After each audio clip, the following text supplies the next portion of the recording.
Hey guys, SoCal Val here. You are listening to the Hitting the Turnbuckle podcast.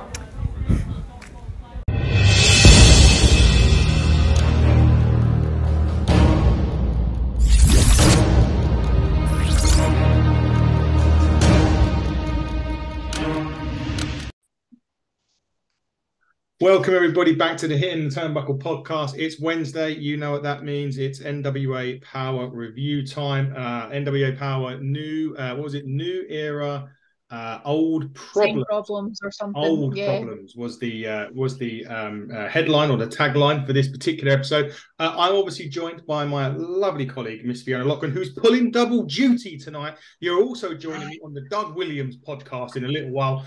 Time as well. That may go out. Yeah, this will go out tonight. The Doug one will go out tomorrow. But basically, we're going to be doing it at the same time. But you're joining me for both. Yay!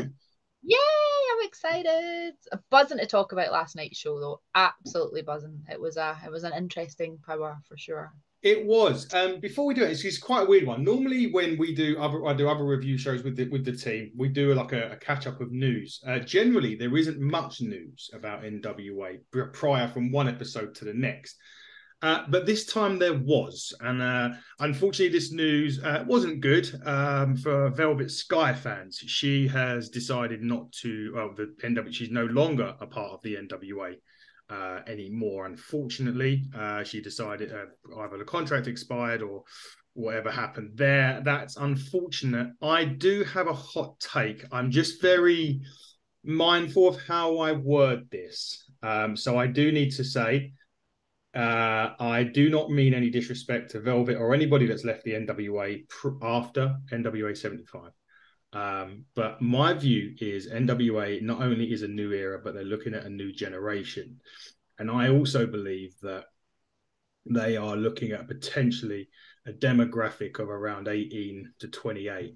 And I think that they're going, if you look at their champions now, they are the younger ones. There's an exception to that, which is EC3 is an exception. He's a bit more of an older statesman as a champion. But if you look at Kenzie, Paige, Colby, Corino are all part of a younger, fresher in to a degree. And maybe they're looking at a younger, fresher audience with their production, the way things have changed. So I've got a feeling that may have something to do with it. That's just my hot take. And it's not a disrespect to Velvet or as anybody that's left the company. That's just my take on what I think the NWA are trying to do. Fee, I'm not worried necessarily about your take on Velvet leaving, but obviously it's a big blow for NWA as well, but also for Velvet Sky herself, because she was really, really good on commentary. Yeah, like she definitely, I know in the early days, there was quite a lot of negativity towards her and things like that. But as her and Joe and Tim kind of settled into the role and everything, I actually thought that she had a really good take on a lot of things. And I thought the three of them worked really, really well together. It'll be interesting to see if they continue with just a two-person booth or whether they bring someone in to replace her or not. Obviously, she's not been at quite a few of the pay-per-views and the tapings for various reasons. As well, Tim's only been able to be there for some pay-per-views and not tapings because of his real job in the real world. So they have brought people in and out, and you'll see obviously in this season of Powerr, we've got Danny, Tony Locasio, he's there stepping in, and we've seen other people step in on the pay-per-views and various bits and pieces. So I am interested to see what happens moving forward. Obviously Joe's kind of your anchor for the commentary team. Yeah, it'll be interesting to see what happens. I quite like the three-person commentary team, but I know a lot of people prefer the two. I think it's quite nice to have a female voice and it not be too male heavy as well. Particularly a female voice who has wrestled and has a lot of knowledge of the industry. So that's why I thought Velvet was a good fit. If they bring in someone else, I would hope it would be someone with a reasonably good level of knowledge of moves and psychology and things like that, so that they can bring something fresh to the table. But I guess we'll just wait and see. Yeah, we'll wait and see indeed. That was pretty much the news that going into this week's episode of Powerr, which kicked off. I'm disappointed. It kicked off with the Fatal 4-Way. You know why I'm disappointed, Fee, because I'm not going to get a chance to make you feel uncomfortable on the podcast with Gaagz. Unfortunately, it was Gaagz. It was Dak, Draper, Zicky, Dice, and Judais. Really good opening. Before the opening, the cold open to start the show was absolutely brilliant, by the way. I loved it. I loved it. The whole opening package with Kenzie, talking about her being the first Triple Crown champion, the youngest women's champion, and the whole pretty empowered thing. I loved it. I really thought it was a great opener. Yeah, I'm excited for Kenzie and what lies ahead with her and her pretty empowered little stable. So it was a good start, a definite good start. Really good. I really love that cold open. Probably one of the best I've seen this year. Cold open is really good. Now we're going to disagree on something else, which is you don't like. Well, I don't know actually. You're not a fan, or you're still getting used to the entrances and the I will say now that they have really grown on me in the space of a week. And the reason why, as an avid gamer that I am or was, they remind me of just an old N64 old school wrestling game where they just come out to the stage, they do a pose, and then the next character comes out. That is exactly what it does to me. So I'm warming to it. I can see that. I think I'm not a spring chicken. I'm kind of set in my ways with some things. So I'm not going to rule it out as a definite no for the rest of the season. I think I might need to see it just a couple more times to decide. The jury's still out on that one for me. Yeah, I have to admit, it's warming on me very much. So we will have to respectfully agree to disagree on that for the time being, anyway. Anyway, the four-way, what a great start to... Oh, I loved it. It was a lot of fun. An awful lot of fun. It was a load of fun, this match. It had a lot of different moves, so many good near falls as well. It ended up with Draper hitting his finisher on Gaagz, and obviously Zicky Dice pulling him out of the ring and getting the cover. So he stole one, and he stole an opportunity. Did he, though, really? Because Zicky obviously has made a comeback for NWA. He was there in the early season. Zicky actually... when COVID hit and NWA shut down, Zicky was actually holding the TV championship when NWA went off the air with COVID. So, although he will say he technically didn't lose the belt, his contract was up, so he was going to be leaving anyway during COVID, but he actually dropped the belt to Pope at a UWN event in kind of 2020, kind of as COVID was really starting to take grip. But I know that Zicky's publicly said that he's coming back for his belt and he's never lost it. So technically, I suppose when NWA went off air in 2020 when COVID hit, he was still champion. So I guess it is his belt at the end of the day. It's his belt, but he stole the win in this match. We'll see. He's not champ yet. No, he's not champ yet. Still got someone else to go through. Yeah, so. we'll get into that in a minute. But he stole one in this one. The match, Draper had the match won. He pulled him out of the ring and got the cover on. Poor old Gaagz. What I will say is, I was actually really surprised. Judais always seems huge. Yeah. In the ring, and when you see Draper in the ring with him, there's actually, it's in terms of size, there's not much difference between the two of them.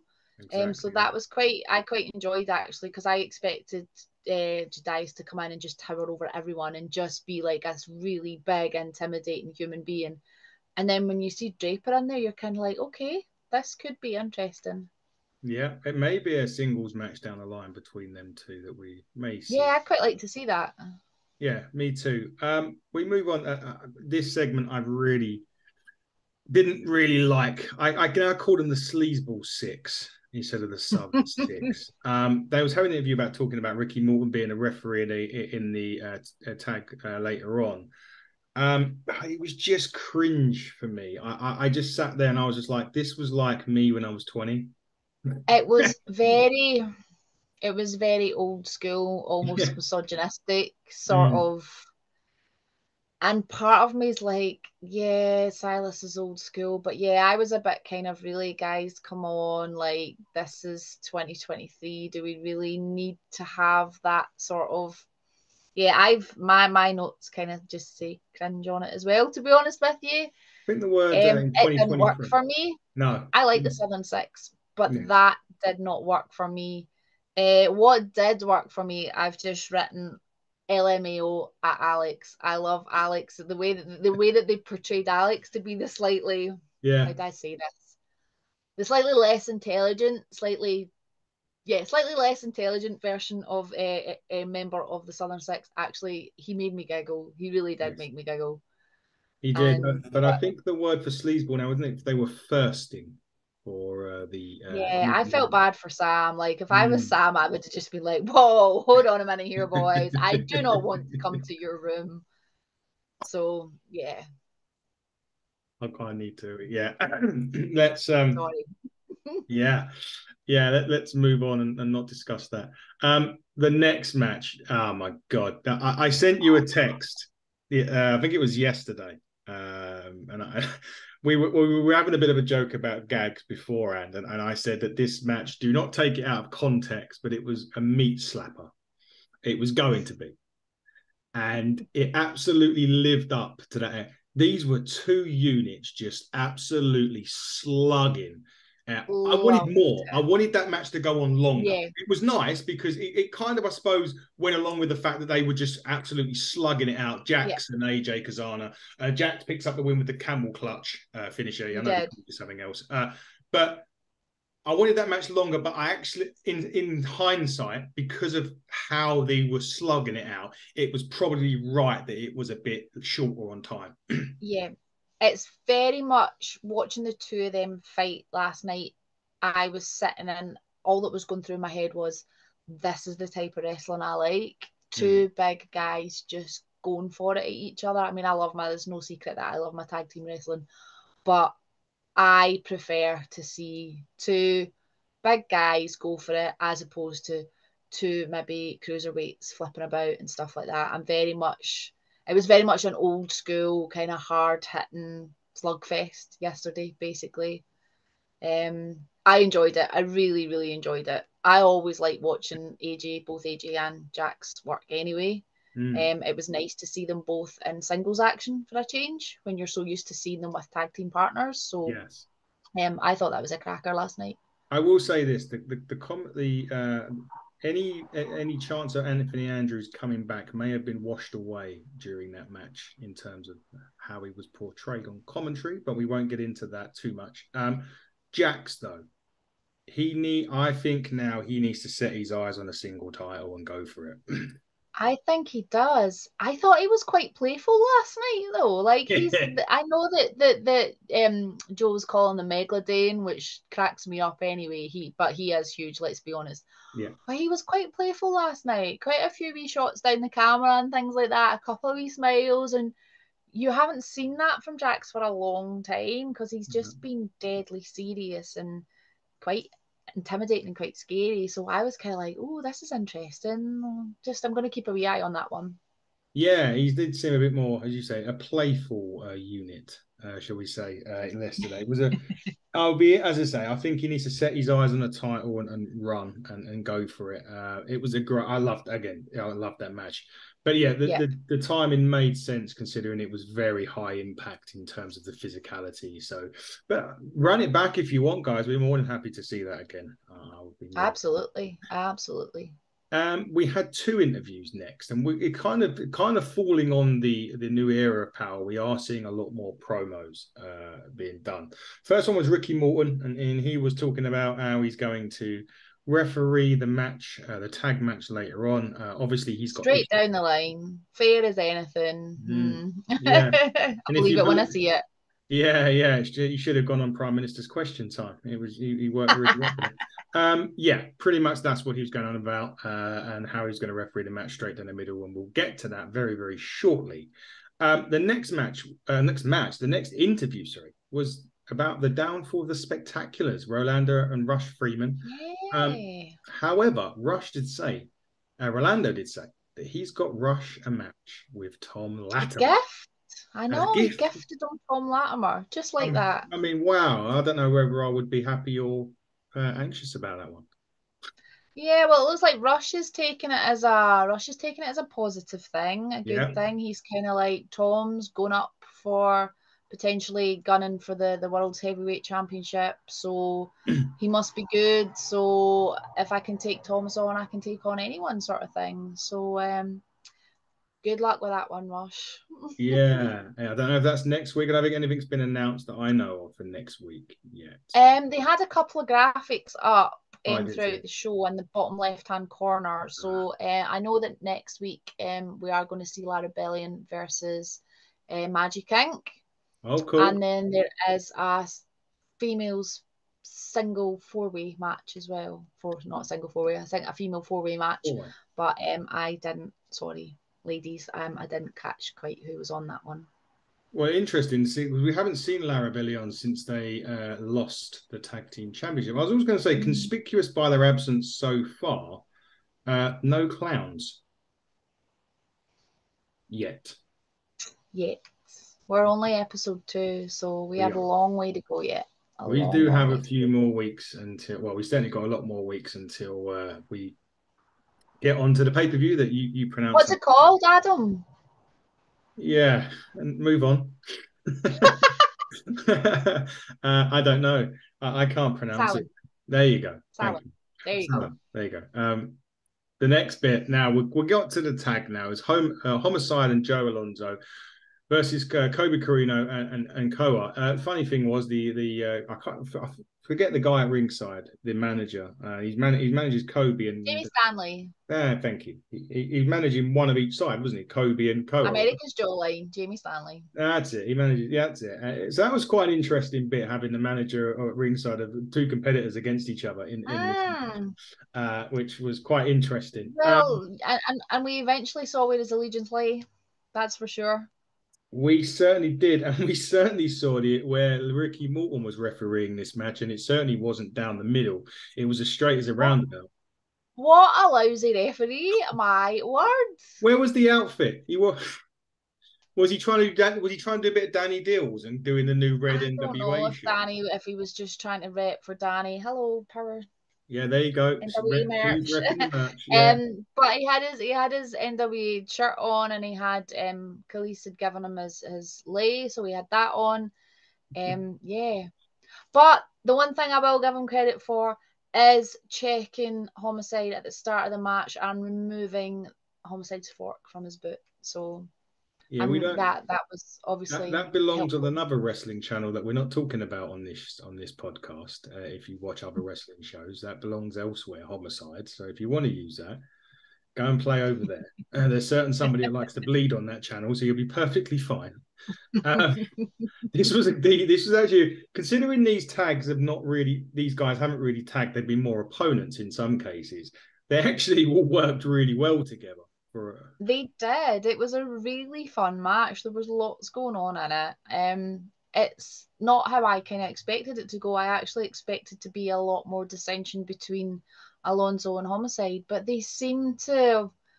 I mean, there was maybe a little bit of tension, but I kind of half expected the two of them to end up going at it with each other. So I was impressed. Well done, boys. Well done for being mature. Yeah. Well, they used to call it strange bedfellows, didn't they, or something like that, when you're not always tag teaming together. But we did see Ricky Morton's true colours during this, and he definitely refereed it straight down the middle by low blowing in this match. He hit Laxamana, wasn't it? Laxamana below the belt and allowed Alonzo. I think it was a nice quick cover as well, right? So. I'm just shaking my head, honestly. I've literally written on my notes, bad Ricky. That's about all I could say. Yeah, he had his back turned to Koa when Koa was definitely had a 3 count for a pin for a win. Yeah. And then a little low blow to Koa and Alonzo picked up the pin.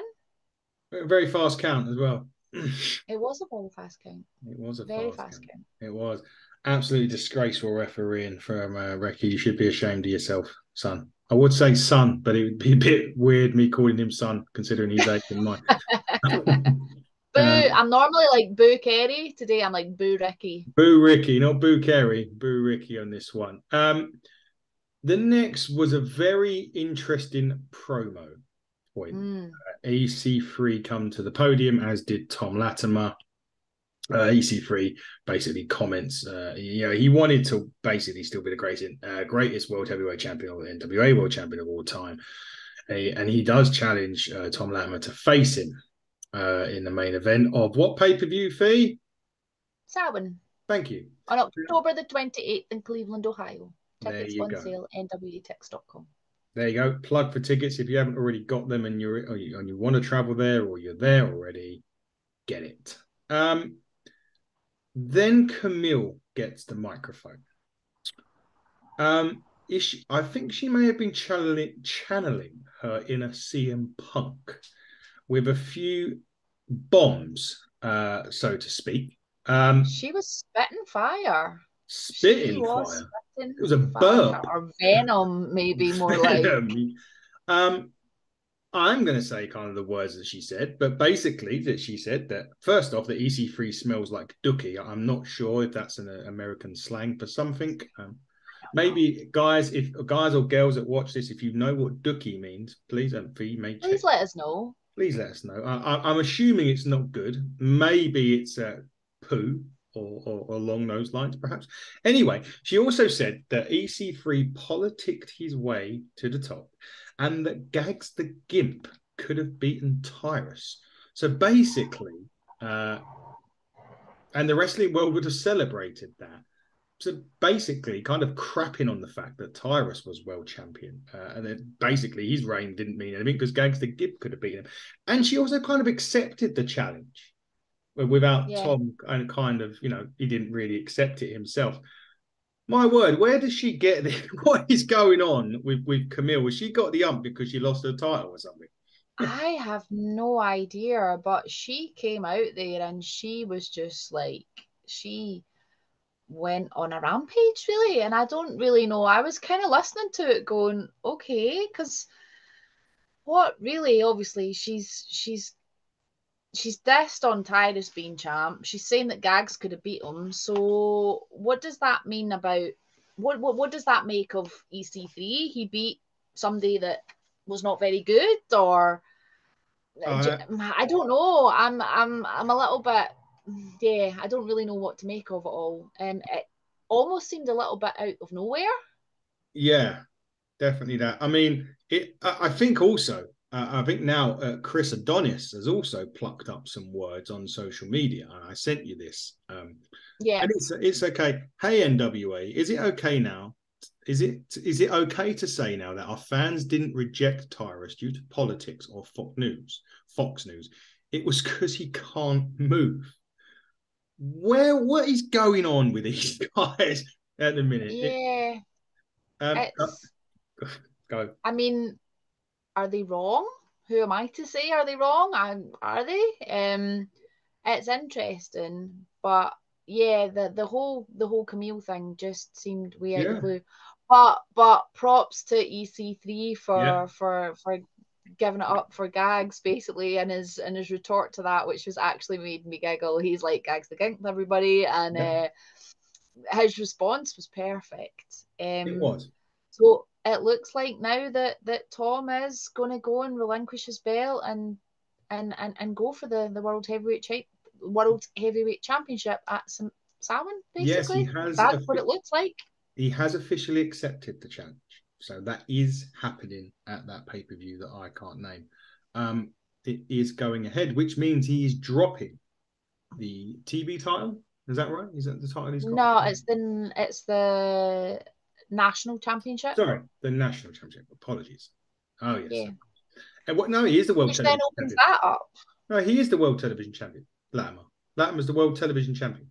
He was the World Television Champion. He's now no longer the World Television Champion because he's now cashed that in. I've totally got... so that was the... You're thinking of Phil Billy, right? Yeah. Yeah. I'm getting this. See, I'm gonna take over. Yeah, I know. I should know better. That's terrible. So yeah, he was the television champion. Now Zicky has a shot, or is qualified to have I believe, have a shot at that title, and that's a title that he never lost. However, straight after this was another promo by From Sexy Jesus. Sexy Jesus, yes. Chris Adonis, who likewise I just mentioned in a tweet that he sent out. He was saying that he wants the television championship, but he's got to qualify to win that. And forgive me, I can't remember who they said he has to beat. No. I don't think he has to qualify. I think he's already in. Oh, I thought he has to qualify. The only reason I think he's already in, and they were talking about Judais, and it did make me giggle because he was just like, "Who's Judais?" Yeah, he did say that. At which point, Kyle's like, "Watch the product." Yeah, that was great. That bit was great. Who's Judais? I popped for that. I did. I thought that was hilarious. But it will be interesting if Adonis and Judais do cross paths for that. I'd like to see Adonis with a championship belt. I think he's worked really hard. I think it's long overdue. I know it's been a long time since he's had a belt, but I would love to see a strap on that man. I think one day he could absolutely be gunning for the World's Heavyweight Championship at some point down the line. I don't know when, but I definitely could see him going for it. Yeah, there was that bit before the Crockett Cup, wasn't it? Because him and Tyrus were a team. And it was sort of looking as if he was going to challenge, well, not say challenge for it then, but there was that sort of kind of a little bit of dissension there because he wanted to come out. So, but and he did just going back to him as well. Obviously the tweet that you read out earlier, I did see another one from him tonight where someone had said, "Oh, he's looking for the belt and beyond," and he retweeted it and he went, absolutely going for beyond the TV championship, which makes me think he's got a bigger picture, bigger fish to fry. I would assume so. I definitely would assume so. However, main event time. I love it. Women's main event. It happened in another company's main event this week as well. And this one was great. It was now this confused the commentary. I thought the graphic said non-title match. So what it did, the graphic did say originally, when you watch it back and if you listen to Joe, it was Kenzie Paige versus Samantha Starr. It was a non-title match. But apparently just before the girls came out, William Patrick Corgan, Billy, had come out and decided that Kenzie would be putting the belt on the line. So at the very last minute before the tape rolled, they decided it was actually going to be a World Women's Championships, which would be Kenzie's first defence. First defence of the title. Yes, I missed that. I missed they missed the bit where the commentaries were saying that. So I was thinking, well, this was non-title. Guys, I have a smart kettle. Okay, so I can press a button on my phone and my kettle will go off. A what? A smart kettle. So if I want coffee, I can literally go to my phone. I've got it here, but I'm not going to show it right now. You won't be able to see or hear it. I've got an app on my phone and I press a button and my kettle starts to boil. Does it drink it for you as well? No, I have to do that myself. But I was at that time, in between those times, the kettle had finished boiling and I was going out making a drink, coming back. So I'd missed the point of where I suppose the commentators had mentioned that it was going to be a title match. Anyway, I loved it. Kenzie Paige, for someone I love her. Young, I love her. She's like weird because she's what, 20-something years old, 22? 21 years old. 21 years old. But she's working like a veteran of the business. It's like I don't know how long I actually don't know how long she's been around for, but it feels like she's been around forever. And she has worked so hard and she has done so much in the NWA. She's always put a shift in when she's in the ring. So I'm enjoying watching. Yeah, I mean, I can't. Again, she's been brilliant on this, and to be fair, the match itself was absolutely fantastic. Samantha Starr was Samantha had a great showing with her. Really good main event for Powerr. Kenzie picks up the win with the Kenzie cutter. She wins. To be honest, if I'd known it was a title match, I would have thought, okay, I wouldn't have seen her losing her first defense of the title. So, because I didn't know, there was some points during the match, I thought, Samantha's going to win this and maybe get a title shot, and not realizing it was a title match. And that's why it confused me at the end. Was like, and still women's. I was like, what have I missed? But yeah, she was fantastic. Kenzie Paige, for someone so young, she's working like a seasoned veteran. She is. More of the and she's doing so much as well. I think she will be another traveling champion, like EC3 plans on being, and like Tom has been with his belt as well, and Camille was with hers, which I love to see. I love to see the belts being up for grabs elsewhere around the world at other promotions and things like that. So I know that she does a lot out with NWA. I've seen her on a lot of posters and things like that on social media. So that's exciting. It is indeed. And that wraps up episode 2 of the new season of Powerr. We can't wait for episode 3. But as always, Fee, and you're going to get to do this twice today, tell us how busy you are. What have we got? Well, I've had a couple of weekends off, which is great. But this Friday night, I am with Premier British Wrestling in Larbert. I will be emceeing over there. It's quite a big show. We've got, I haven't even seen the card, so I don't know what the card is. But there is a few tickets left, although not many. I know that there's no ringside. It's just general admission left. And they're from ringsideworld.co.uk.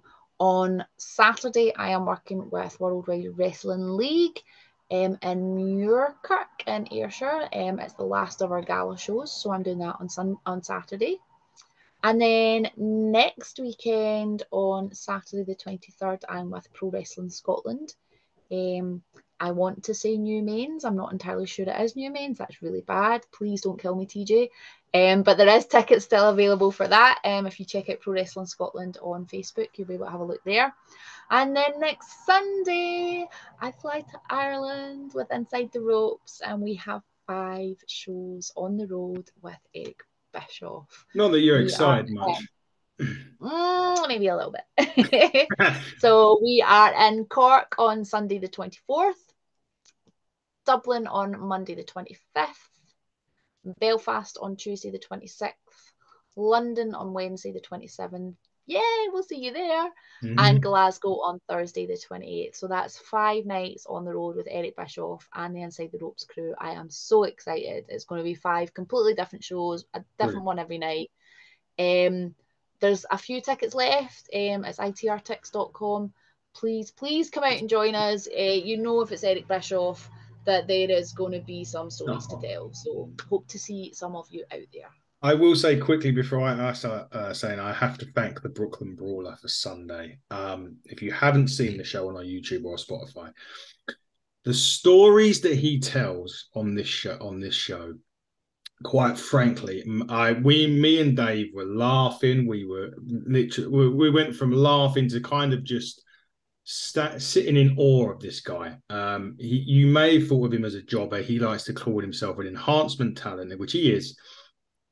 4 decades of stuff that he's done is absolutely tremendous. I really want anyone just to listen. If you are my age and you watch the WWF in the 80s and the 90s, just seriously watch that just for some of the stories that he tells you is amazing. But us itself, we're going to be in literally less than an hour's time talking to Doug Williams, an absolute legend of British wrestling. We've got so much I want to discuss in a short time to do it, so we'll make that's going to be a fantastic show. Sunday, Ignite Wrestle Pro Gold Rush. We are going to be crowning our first ever Hitting the Turnbuckle champion. It's either going to be George Lyndon, Smashing Mike, or Lance Rivera. They have a stacked card. Kira Chimera versus Aluna Balloon, and no DQ match. We have one half of Sunshine Machine, TK Cooper, against Taylor James. We've got my nemesis, Mark True, who I'm certain is going to have a moan off at me at some point on Sunday. He'll be going against Nino Bryant. Nino, smash his face in, please. There's going to be a breakout division match, Adonis Payne versus Remy, and Corey McRae will be defending his Ignite Wrestle Pro title, which he's now had for a year, against Gene Money. That'll be fun. It will be a banger. If you haven't got tickets, there is literally 25 left. 96 Shenley Eventbrite. They've also got Curtain Call 2. in November. I will be there as well, as I'm going to be there Sunday. I'll be there for November. I'm bringing my son for his Ignite debut. He's not wrestling. When I say debut, I mean first show. Ignite. He's not getting. He may get in the ring during the interval and have a picture of the wrestlers that you can all do if there's a couple of pounds to do that. So please do that. Next Wednesday, we talk to the first ever Tough Enough winner and three-time hardcore champion, Maven Huffman, all about wrestling and about his YouTube show, which is absolutely smashing it. He's got about 950 or 1,000 subscribers already. Wow. Some amazing That's stuff. amazing. And I will say this, and all of our wrestlers have been easy to deal with, but he's been, in terms of, he was on the messaging to me. We were doing a lot of interaction back and forth over the weekend. He was an absolute pleasure, and they've all been a pleasure, to be fair. I'm not trying to big him up and say something that he's not. They've all been very much a pleasure, but Maven was very, very very humbled that he's got fans across the pond that want to talk to him, we will be having that chat with Maven. But guys, this has been the Hitting the Turnbuckle podcast. She's been Fiona Loughran. I've been Adam Cousins. We will be back in 55 minutes with the wonderful Doug Williams. Until then, guys, I'll leave you like I've left all podcasts this week with the words, buckle up 2024. Good night, everybody.